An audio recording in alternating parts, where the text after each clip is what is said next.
in the house rise. Creative reptiles where the knowledge flows. Ball pythons in the cut, ready to pose. Boa constrictors lurking, everybody knows. Education meets school in every frame we expose. What it do? It's your boy Prince Elias for another Snake Prince Vlogs. And I just have a topic that really... I just had an event that really triggered a topic that needs to be talked about. I know a lot of us talk about it in various group chats. Brock from Orphanary Arts is one of them, which I truly love his passion behind this topic. So shout out to Brock, Orphanary Arts. We joke and crack on each other a lot, especially with his hate for pastel. But almost everything he talks about reptile wise in the hobby, I actually agree with. And this topic is one of them. It's the biggest. I agree with him wholeheartedly, and that is the whole maintenance feeding of snakes. Now, 2 years ago, no, not even 2 years ago, last year, I went to a Show Me Snakes show, and it was either Jackson, Mississippi or Jackson, Tennessee. It was one of the Jacksons nearby.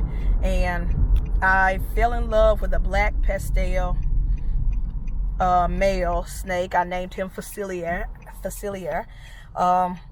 And I still have him to this day. I love him. He's growing like a weed. He's a fat mane. But when I bought him, he was 52 grams on that table.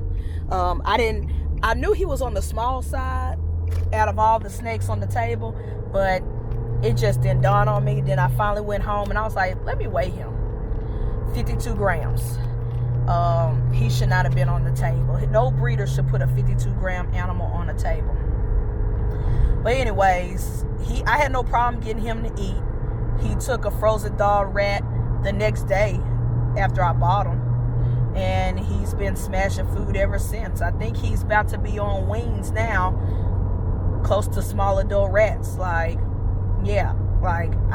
been feeding that boy and getting him up to size, and he's great. He's amazing. But the issue is, a lot of these reptile shows, there are brand new keepers, and I'm sorry if I'm not looking directly at the camera this video. I'm driving because there are brand new. The issue is there are brand new keepers who don't know any better, and they just buying a snake, and they don't know that the snake either just hatched and is now being thrown on the table without any meals in them, or maybe 1 or 2 meals in them, and then they're thrown on the table, or like a situation today that triggered this conversation.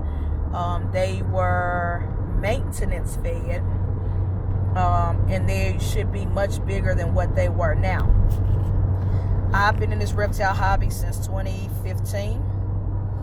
And even though I've just started breeding last year, I've been in a lot of Patreons and a lot of group chats. And like I said, we've had many of these conversations. A lot of breeders talk about this and how they hate when they come across a breeder that maintenance feed, or they come across on Morph Market and they see the hatch date on Morph Market and see how many grams they are. And a lot of breeders will tell other breeders, hey, if you see something that don't look right, it's saying it was hatched in 2022 or 2023 and it's looking on a small scale, DM acquire and ask for an updated weight size, or is the weight that's listed the correct weight. And that being said, because with maintenance feeding does stunt the animal's growth if you don't catch it in time. And the ball python that could have. Now, we all know genetics. Everybody's different. Every snake is different, just like every animal is different. Every human is born different. You know, I'm 5'0", gonna be this height the rest of my life. My siblings, I have some siblings that are close to 6 feet. You know, it just all depends. Luck of the draw. However, a lot of growth in a snake could be prevented, or, you know, I'm always preaching, don't power feed your snakes, because you don't know how much of a lifespan you're shortening. But at the same time, don't go the extreme opposite direction and not feed at all, or only feed a baby snake once a month. To me, that's animal abuse. To me, that's just as bad as power feeding, forcing and cramming food down its throat when it's not hungry. These animals know when they're hungry. They let you know when they're hungry. I've had snakes that would eat weekly as babies. Then they get to a certain point and then they stop eating weekly and they would skip a week. And so I would go and start switching to once every 2 weeks. And those particular snakes still grew and got up to the correct size, and still grew and got big. Like, there is a way to healthfully feed your snakes. However, a lot of these breeders don't feed the snakes because they're trying to cut costs. They overbreed, which I'm always against, and they're trying to produce as many clutches as the big breeders, the big dogs. They see if Canova ever says, hey, this season we produce 30 clutches. Well, there are some people who are smaller than them. Oh, if Canova did 30, I want to do 40. I want to do 50 clutches this year. I want to do 60 clutches this year. And it's like, no, he can move his snakes easily. He's probably wholesaling the byproducts that don't sell at tables or don't sell on his website. And then all the big animals, the big price animals, the high level animals, they're selling because they are high price level animals. And also he has a name and a reputation that sells the animals for him. Like, Justin could post a snake on Morph Market right now and that snake be gone in 48 hours. Like, he has that power and that ability where some of these smaller breeders do not. They don't have that cachet or that reputation in the hobby, but they're producing the same amount of snakes as he is every season, and then wonder why they can't move animals. But instead of caring for these animals or wholesaling these animals at pet shops or whatever, they maintenance feed to where a lot of these baby snakes, these hatchlings and subadults, only see one rat or one mouse a month, and that's wrong. That's abuse. And so, anyways, I say all that to say I went to my local Repticon, and the only reason I haven't been to Repticon in like 2 years, because I've been spoiled with the NARBC shows and a lot of other bigger shows that have better quality breeders in them. So I have no desire, even though the Memphis Repticon is local to me, I've skipped the past 2 years because it's not worth it to me to go. But I had to go because, unfortunately, my rodent breeder, her rodents are revolting. They are like protesting. They're like, nope, we don't want to breed. We don't want, the females ain't acting right. So they have to start their rodent production over. And so it's taking some time. They weren't able to provide feeders for me this week. And so I went ahead and went to Repticon to go to the feeding source. These are people who come to all our Repticons to stack up on at least a month's worth of feeders, just while I wait until my providers get their stock back up. So I got a month's worth of feeders for my young hatchlings, my subadults, and my adults. And anyways, I decided to walk around and film some of the show for YouTube, and y'all will see that in a totally separate video because I want this topic to be his only topic, his only video. So I went and walked around, saw a bunch of booths, some usual local people that I know and cool with, and a lot of new faces that I've never seen before. And their booth was actually nice, I'm not gonna lie, but they had that grand old, what everybody hates right now, 50% off sale on ball pythons. They had a whole table of ball pythons, and they said 50% off the price tag. So I said, well, let me just look. And because of my breeding plans, I have a specific breeding plans, especially with Project Dark Mode. They had a lot of the genes that I need and that I'm working with, and that, because I've been searching for a backup male for one certain combo. And so they had 2 different ones, but I didn't want to purchase until I got feedback from other people in the Wiz Tank chat. Shout out to the Wiz Tank chat. And so I started posting the snakes and their prices and all of them were head pie. All of them were head pie. That the options that I liked.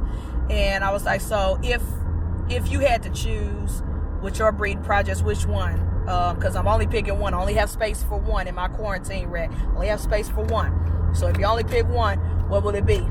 And so many people gave us their feedback, but then one person, Brandon, shout out to Brandon Peace and Pets, he pointed out the sticker, because certain snakes had blue stickers on there with special writing, where the other snakes just had the price and the sex. And he said, a year old, 60 gram, I wouldn't.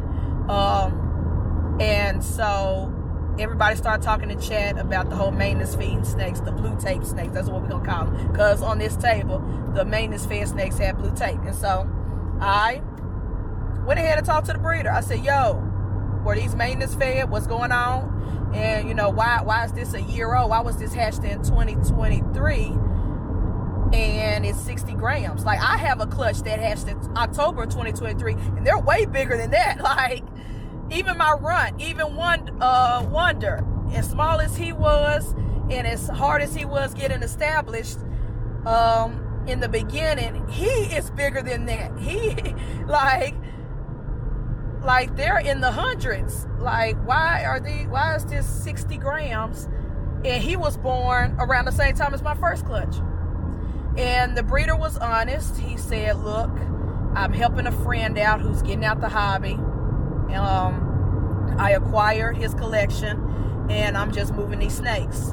And unfortunately, this friend of his did maintenance feed. He did maintenance feed, and he was honest. He said, that's why I put these stickers on there.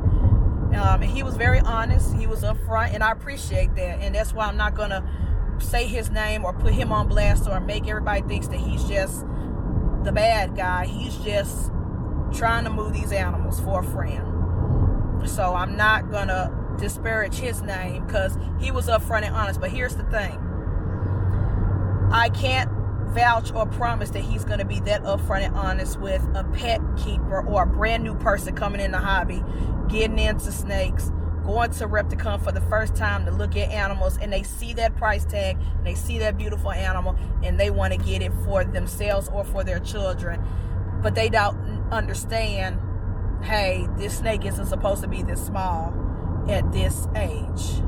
Like, they're not gonna, the uneducated people unfortunately might not even ask the questions I ask. I know, because one, I had the Wiztank clan, that the Wiztank chat that helped me out when I was posting all the 3 options that I was thinking of.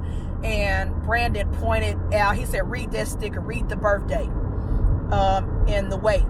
And if it wasn't for them, I'm be honest, I know the risk, and this isn't my first go with maintenance fed animals. Like I said, Facilier that I bought last year, he was 52 grams, and I don't think he was maintenance fed. The way he was looking at his body structure, I believe that he was hatched, and then a couple of weeks later, they might have gave him one pinky, and then a couple of weeks later, they put him on the table.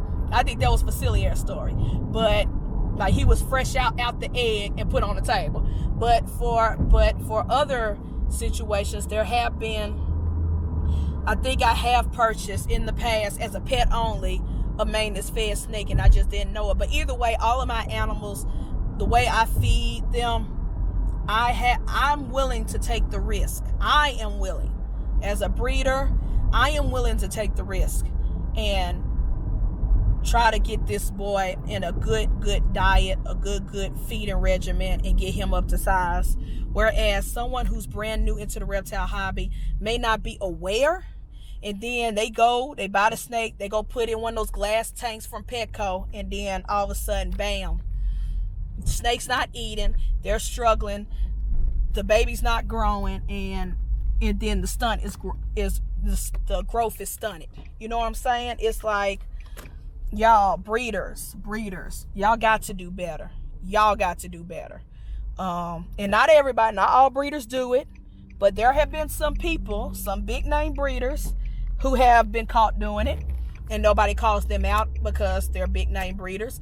And then there's a bunch of smaller breeders who just overproduce and overbreed and just pumping out clutches, not having enough rodents to feed said clutches. and they're not moving them as fast as they would like to, so they maintenance feed. And that's not right. That's not right. To me, underfeeding is just as big as animal abuse as overfeeding and stuffing them and making them overweight before they should be at their pro. There's a balance to this, y'all. There is a balance. Snakes' digestive systems are different from cats and dogs. They don't eat every day. They are opportunistic eaters in the wild. And depending on the species, a lot of them don't go hunting. They burrow and they wait. They sit and wait for something to come across to them. So their metabolisms are a lot slower. That's why you think baboon vipers are as fat as they are.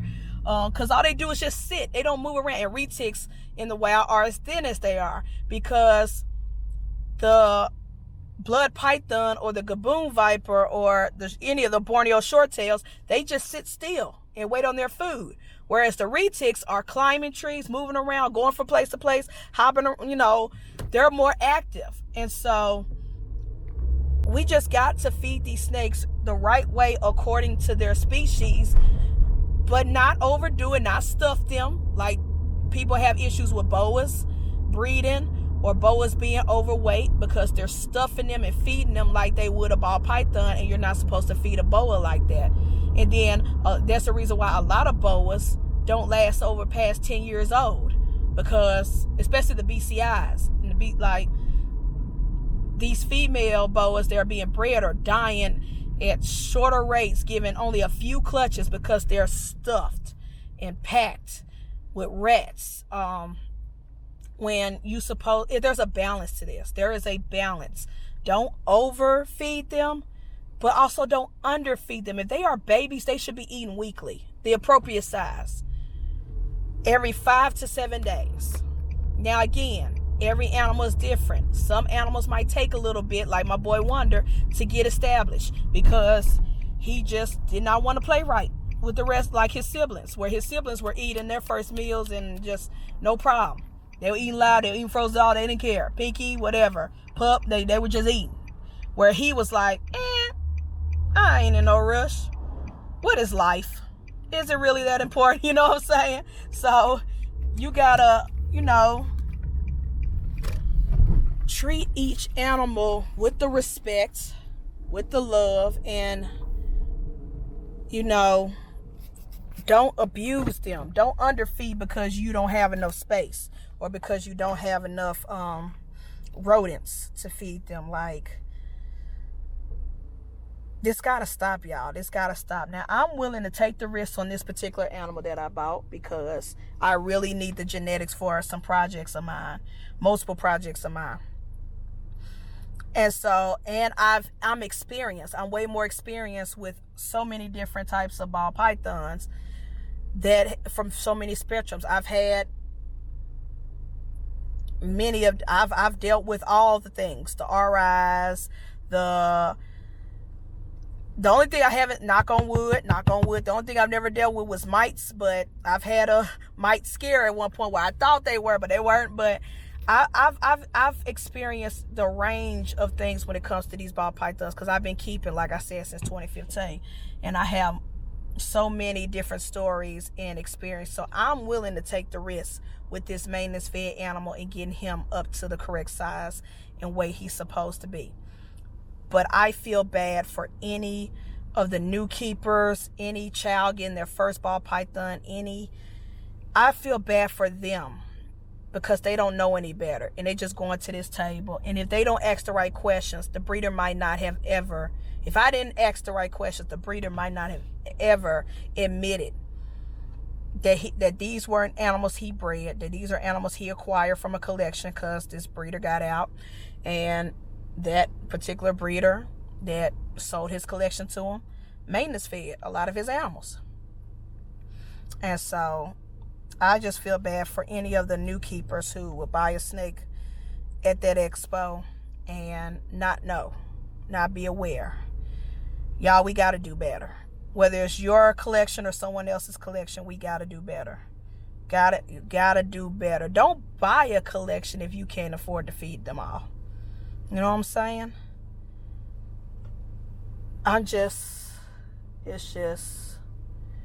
like I said, I'm willing to take the risk because this particular jeans combo, I really needed my collection. I really needed my breeding plans for multiple breeding plans. He is head pied, which is dope. But let me take him out and show y'all since I'm on this rant. But he was hatched. His hatch date was December 16th of last year. He is a bongo head pied, and he is labeled as 60 grams. Oh, calm down. But here he goes. I don't have a name yet because I literally just got him. Haven't thought of one. But he's cute. But I really needed the bongo. The bongo is what I need the most. In the head pie, I have a big, pie project and also Project Dark Mode. And so I really, really needed a male bongo. The only bongo I have in my collection is my female Tiana. And she is not cooperating. And I think it's going to be a couple of years before she goes with me. And so at least when I grow him up and get him to the correct size and feed him properly and get him up to speed, he will be ready to go before she does. Because I really need to get my bongo collection, my bongos, combos up to snuff. So, yeah. But he's beautiful. He's a beautiful snake. But I hate that he was maintenance fed. He should not be this little at a year. Like I said, my first clutch are bigger than him and way more than him. But it is what it is. We gonna do what it do. I'm experiencing this. I'm not new to this. I'm not naive to this. I'm true to this. So I'm gonna get my boy right. I'm gonna get him right. And I might, I think I'm gonna name you Raymond from Princess and the Frog, since my other bongo is Tiana. I think that's what we're gonna do. But yeah, I really do like this combo. I like this gene. Bongo head pied. I really need it in Project Pied and Project Dark Mode. But y'all, like I said, y'all gotta do better. Good thing he got me as an owner and not some first time breeder, because he might stay small forever, or he might not even survive had he been bought by a brand new keeper who is uneducated on the matter of maintenance feeding and underfed animals. And I'm glad I got him out that situation. Even if he wasn't sold today and he had to go back to the facility with the rest of the snakes that don't sell, he might have continued to be maintenance fed. But it's okay. I'm gonna get my boy right. I'm gonna get him right. And yeah.